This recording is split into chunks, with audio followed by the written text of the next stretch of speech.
السلام عليكم. اخباركم عاملين ايه؟ يا رب تكونوا بخير. اللي ما يعرفنيش انا سوريا، واحنا النهارده هنعمل مع بعض الكفته ام رز. هنطبخ الكفته ام رز في صينيه بطاطس في الفرن. طعمها حلو جدا، سهله جدا وبسيطه. انا كنت جهزتها معاكم من ضمن تجهيزات رمضان وما طبختهاش معاكم في رمضان، فانا هطبخها معاكم النهارده. على فكره الكفته من ام رز دي بالنسبه لي صاروخ التوفير، لانها بتحل محل اللحمه في حاجات كتيره جدا جدا، وطعمها بيبقى حلو جدا، وخصوصا لو الاولاد بيحبوها.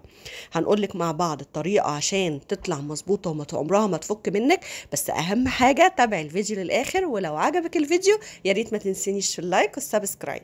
هقولك الأول ازاي أنا خزنت الكفتة أم رز، وازاي تخزنيها عندك وتقعد 3 4 شهور في الفريزر ما يجرالهاش أي حاجة. أول حاجة هقولك مقادير الكيلو، وانت ضعفي زي ما انت عايزة. أنا عايزة كيلو لحمة، هحط عليهم كيلو الا ربع رز. الرز انا غسلاه كويس ومصفياه كويس جدا من الميه. كيلو لحمه، كيلو الا ربع رز، عليه بصلايه وسط و7 فصوص توم. هاخد بقى الخضرة. بالنسبة لي أنا بحط 3 حزم خضرة مشكلة، اللي هي حزمة كزبرة وشبت وبقدونس. طيب الحزمة لو صغيرة، لو كبيرة الحزمة هحط نص حزمة من كل نوع. يبقى أنا كده المقادير دي صدقيني ما عمرها ما هتفرط منك.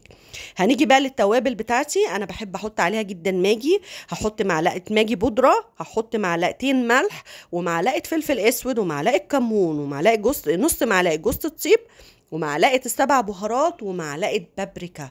وهاخدها واديها عند الجزار. الحاجات دي بجهزها مع بعض كلها في كيس نضيف، وباخدها عند الجزار. بقطع كيلو اللحمة وبخليه يعملها لي، وبعدين حطيها في التلاجة نص ساعة ساعة بس تتشمع شوية. وبعدين بصبحها بنقطة زيت كده، احطها في ايدي واصبحها واقليها كلها في المقلة.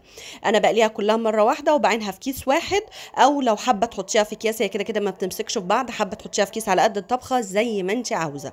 هنطبخها مع بعض ازاي بقى. جبت معلقتين سمنة عليهم معلقة زيت، وحطيت بصلاية وسط مضروبة في الكبة. هاخدها بس ايه تبتدي بس تسخن مع السمنة. مجهزة معلقة توم مهروس هنزلها بيها، وهقلب تقلبتين. هشم ريحة البصل والثوم تقلبتين اتنين بس. انا مش عايزه اتبلها ولا اشوحها ولا اي حاجه من دي. انا هعملها يعتبر ني في ني. اول ما ابتديت اشم ريحه الثوم نزلت بالصلصه. والصلصه دي دايما اللي عارفني انا بجهزها وبحطها عندي في الفريزر، وبطلع كيس كيس على قد الطبخ في التلاجة. او لو كده اضربي نص كيلو طماطم. نزلت بقى بمعلقتين صلصه اللي هو معجون الطماطم. هقلب.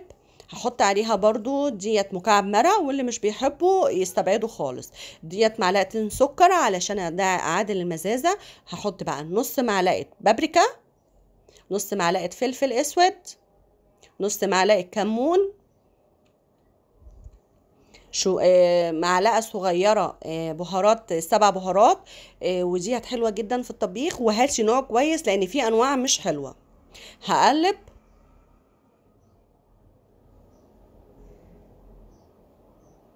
هنزل بقى بمعلقتين الملح وربع معلقه جنزبيل. والجنزبيل حلو جدا في الاكل، حاولي تطبخي بيه، طعمه حلو جدا في الاكل. خلاص هقلبها تقلبتين، وهغطي بس ايه تدخن كده وتطرد السمنه بتاعتها. خلاص نزلت عليها بقى بالميه، واول ما الميه هتغلي هنزل عليها على طول بالكفته. الكفته منها متلجه في الفريزر، بس انا عايزه اديها غلوه واحده بس.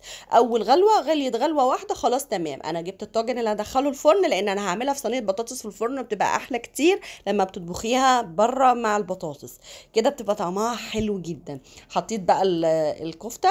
نزلت بالكفته بس، وبعدين نزلت بالبطاطس. قطعي البطاطس زي ما انت عايزه، زي ما بتعمليها صينيه رصتها فوق. وهنزل بقى على طول ببقيه الصلصه اللي احنا غلينا فيها الكفته كلها. انا حسيت ان هي شويه بس، نزلت زودت شويه ميه.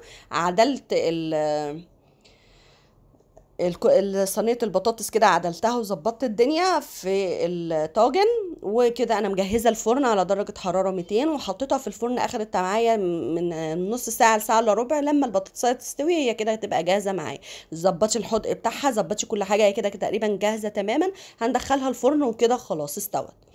تقعد نص ساعه ساعه الا ربع على درجه حراره 200. هاجي بقى اعمل الرز. انا هعمل رز حبايه وحبايه. لو بتحبي بشعريه هنحط بدل الرز هنحط شعريه. هقلب الرز في السمنة لحد ما ياخد لون ذهبي، وبحب يكون اللون ذهبي غامق. وافضلي اقفي جنبه قلبيه علشان ما يبقاش فيه حبايه غامقه قوي وحبايه شويه فاتحه. اول ما هياخد اللون الذهبي الغامق هنزل عليه ببقيه كميه الرز وهقلبه اشوحه بس دقيقه واحده علشان يشرب كل حبايه، تتغلف بالسمنه ويبقى مفرفر معايا ما يعجنش مني. نزلت كمان بمعلقتين الملح وهقلب دقيقة واحدة بس، هقلبه كويس في السمنة. وبعدين هكون انا مجهزة مية، لو حابة تغلي له مية في الكتل او تحطي له مية عادي، هكون هنزل عليه بالمية. والمية لازم تغطيه تقريبا عقلة صباع، وهقلبه كويس. تمام، هغطيه بقى تقريبا عقلة صباع، واول ما هيغلي هوطي عليه النار، وبيقعد ربع ساعة لتلت ساعة وبيبقى جاهز معايا.